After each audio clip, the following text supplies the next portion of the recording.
What if I told you the 1980s didn't really begin with big hair, neon lights, or pop music, but with a quiet promise whispered into the American ear? The government is not the solution. The government is the problem. I still remember where I was when I first heard that sentence.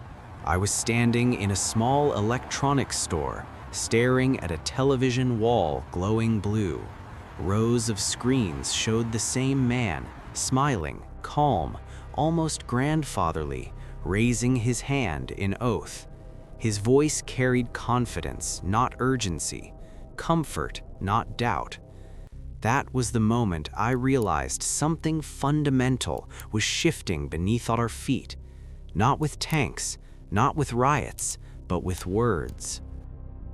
I was in my late 20s then, an ordinary middle-class American.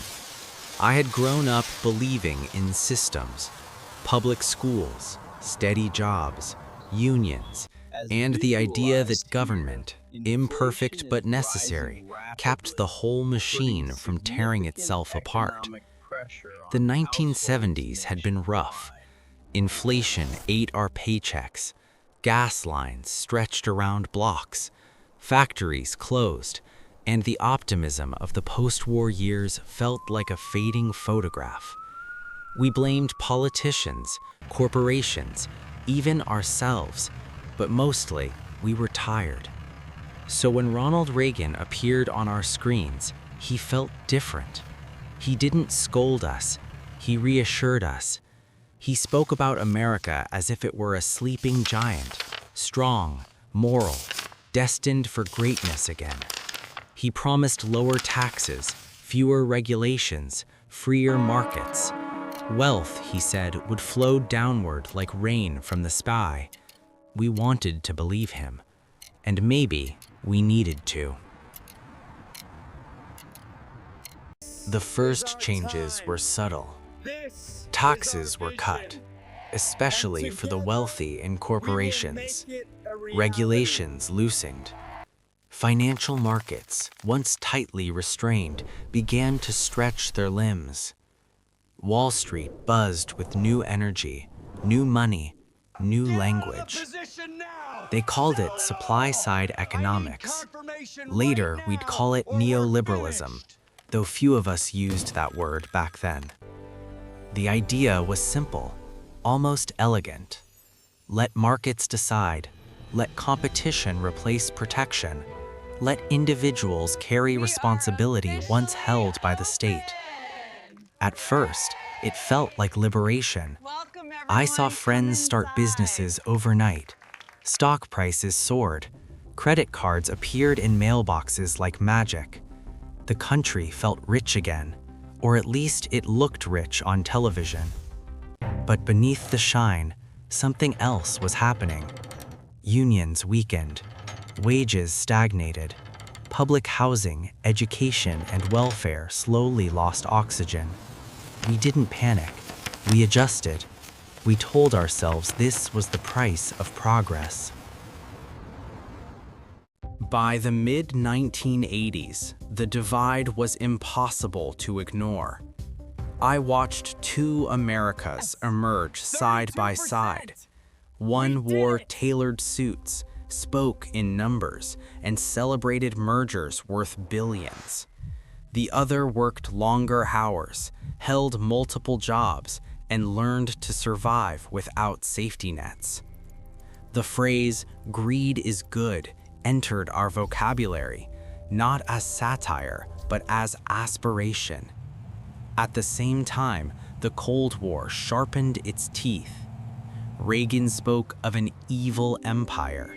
Military spending exploded. Missiles pointed silently across oceans.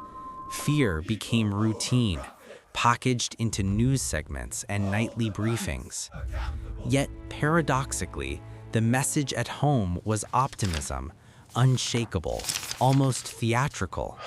America was back, confidence was currency, and we spent it freely. But every time a factory closed, every time a family fell through the cracks, I felt a quiet unease. The system was growing faster than our ability to question it. The defining moment didn't come with an explosion. It came when the rules themselves changed. Financial deregulation accelerated.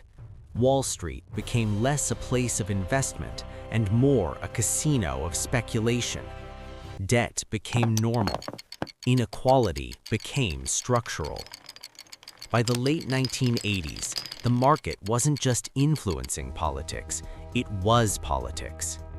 Reagan left office popular, triumphant, almost mythic. The Cold War would soon thaw, and many credited his strength. His ideas, however, stayed behind, deeply embedded. Even those who criticized him now accepted the framework. Markets first, government last, growth above all. That was the true climax, not a crash, but a lock-in, a future set on rails.